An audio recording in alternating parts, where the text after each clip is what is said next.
It's finally happened. Yes, Nigel Farage has entered the House of Commons as an MP, and here is the moment. He took his seat in the chamber as the Member of Parliament for Clacton earlier this afternoon. I now call the Leader of Reform, UK, Nigel Farage. Thank you. Mr Speaker-elect, thank you very much indeed. We are the new kids on the block. We have no experience in this Parliament whatsoever, even though some of us have tried many times over the years previously to get here.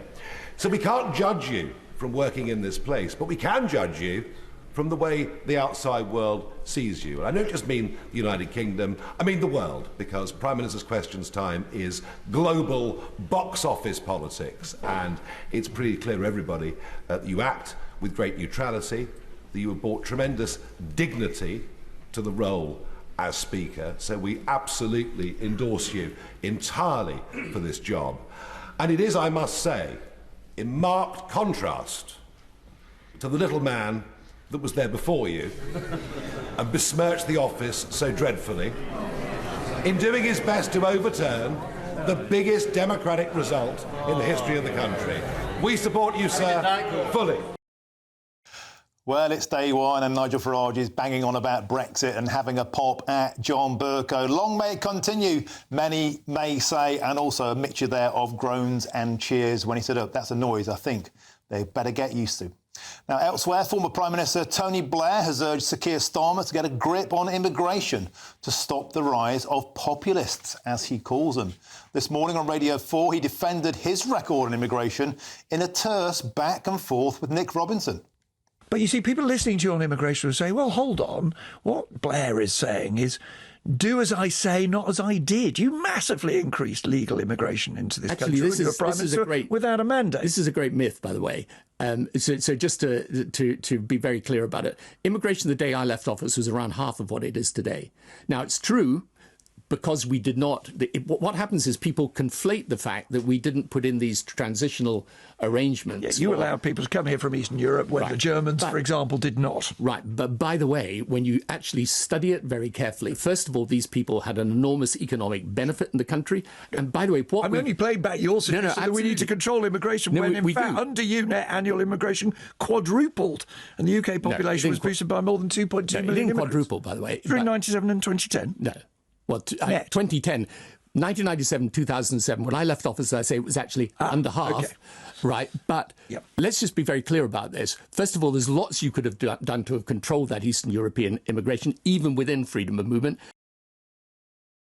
Oh, beautiful. Let's do a fact check, because there was Tony Blair denying immigration had quadrupled during his time in government. Well, I'm pleased to say that our dear former Prime Minister is totally and utterly wrong. In fact, immigration went up 5 times during his time in office between 1997 and 2010. The new Labour years, net migration averaged 200,000 per year, 5 times higher than under the John Major government of 1990 to 1996. Now, foreign migration between 1997 and 2010 was 3.6 million, while nearly 1 million British citizens emigrated, giving a total net migration of 2.7 million. That's, of course, the equivalent of a migrant arriving every single minute. Now, that paved the way for the Conservative government to allow nearly that amount into the UK between 2022 and 2023.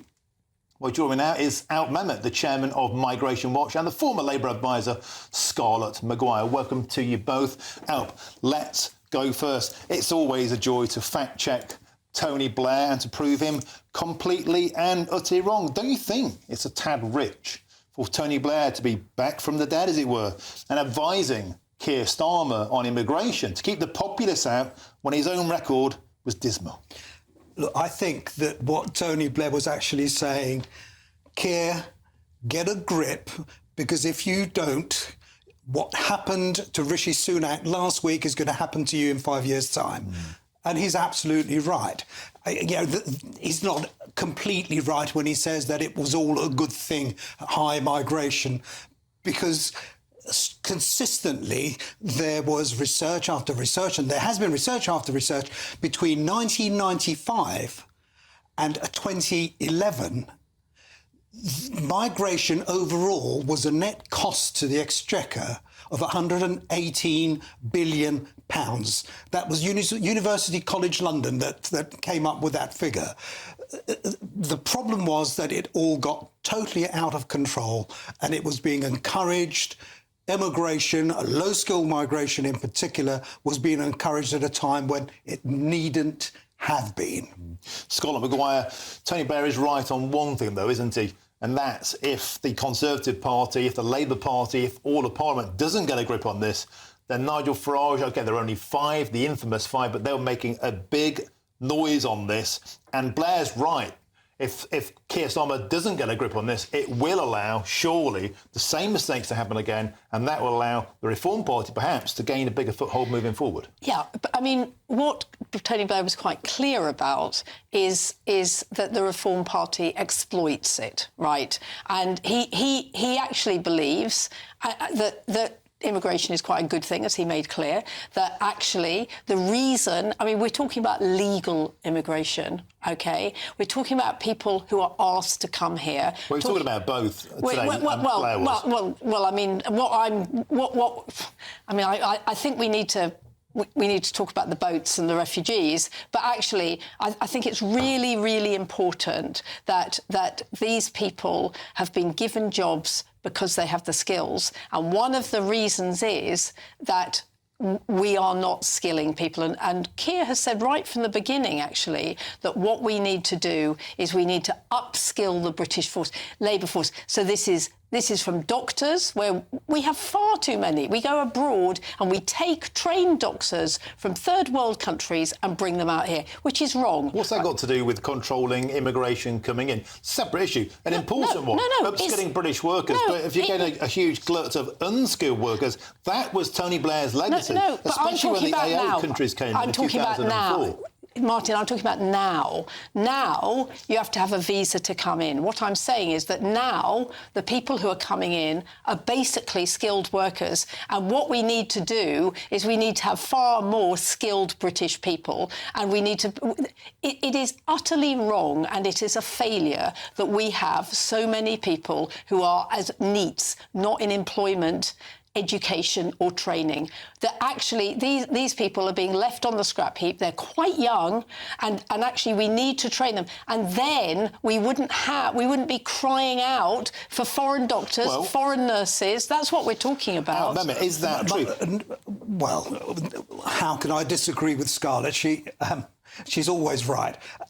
But I think slightly misses the point, though, because the people who are coming here, and I blame the Tories for this, they come in, the skill levels that were required of them, the new points-based system actually lowered the skill levels, lowered the earnings thresholds, and effectively handed over responsibility for recruitment to employers.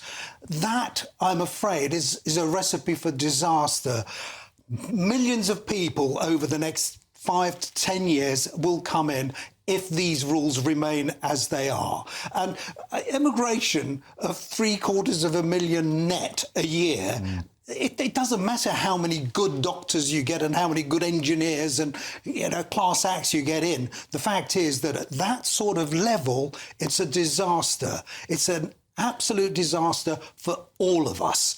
And those who say, but immigration, it adds to GDP, it grows the economy, yes, but what it doesn't do is add to the wealth of individuals, the GDP per head. That's why we've got to get a grip. But what I'm saying is that we need to train these people. You say it doesn't matter how many engineers. I agree. I'm saying let's train the engineers. Yes. Let's train the doctors. Absolutely. I've spent a lot of time in hospitals over the last 2 years. I have barely seen a British doctor or nurse, right? It is absolutely... But why, Scarlett? Because we're not... they're cheaper, and because population is growing to such an extent and at such a speed that we need to draft people in And a lot of our doctors are, in fact, taking flight and going to places where conditions are better and pay is better. So I think it's appalling that we're actually bringing people in from countries that need them a great deal more than we do. And have spent money training them.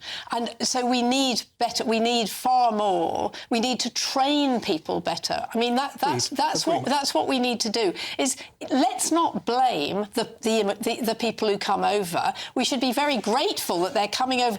Now, the next thing is we're doing the top people. Let's look at... Scotland, I haven't blamed No, I know you haven't. I'm a migrant. I know you haven't. But let's you're not addressing also... Let's look at the caring profession. Well, if I may interject... 100,000. It's all fair to say let's train British people to be competitive. What about where do all these people live? Where do they all go to school? Where do they get a doctor's appointment? The strain they place on public services out there, it's not just a simple case of they come here and they work. They need to be taken care of by the system too, the NHS, schools, dentists, roads, everything. And those who come in and earn levels of pay that actually fall well below the point at which they start contributing. There's a hell of a lot, and all the care workers that come in, you know, where are they going to live? What are we going to do? What are we going to do about care? What are we going to do about care workers? We have 100,000. Pay them more. Great. Pay them Wonderful. more. We've just had a government that has great. I can't think of and train them better. Labour Party used to stick up for that. Better pay for workers. Yeah. Now it's less pay for foreign workers. No, I'm not. What I'm saying, Martin, please don't do this to me. That's what happened. Until very recently, it was perfectly legal to pay 20% below the British market rate for NHS workers or care workers to come to Britain. That only got changed about 9 months ago. Right. What I'm saying is that actually, while we have care, we need 100,000 care workers. Care workers are absolutely essential. They look after our old people. They look after our long-term sick. Look after people like me. They look after people like you, and we'll look after people like me very soon. And actually, you know, we can't, and they don't get. It would be great if they got paid more, right? Absolutely fantastic. They'll also get old in time themselves. I mean, every immigrant that comes here also gets old. They will also be I know, but Martin, let's not later on. Let's magically not get old. Let's not pick on immigrants. Let's try and say facts. that as long as there are really important jobs to be done in Britain that are not being done by the British, we have to have immigrants. That's all I'm saying. Let's not blame the immigrants for that. Let's not blame the immigrants for the fact that British people aren't very good at picking potatoes or picking fruit or all of that stuff. How do you think we got by for millennia? Do you think our fruit just picked itself, or pixies came along in the night? British people used to do it. What changed, if you go to farms or speak to landowners, as I've done, is they had a huge glut of cheap overseas labour who were prepared to live in caravans a month at a time and earn, pack wages, which is basically the minimum wage or below in the United Kingdom, and they were paying rent. The farmers wanted huge amounts of cheap labour. That's not because British people weren't good at it. We wanted cheap food. That was the other side of it, is we wanted cheap food. Is that actually it's a very, very difficult deal to be done. We want care homes where we can afford to send our old people and where councils can afford to send old people. And that means wages, right? And we want food that we can afford to eat. Look, let's just boil it down to what mass immigration means. We're at the moment nearly 700,000, and I think it's probably more than that, but let's keep to 700,000 net migration. If it falls to 600,000, and it consistently stays there, by the time we get to the end of the 2040s, there'll be 20 million more people added to our population. 20 million. That's what the problem is, not whether or not we can pay enough for people to look after the old and the needy. So what's your solution? My solution is actually to, first and foremost, reduce immigration. You can reduce it. The May Home Office actually showed it how it could be done. They put a cap on skilled workers, and that worked extremely well. We can put a cap on other areas as well. What we must do is reduce immigration and reduce it quickly.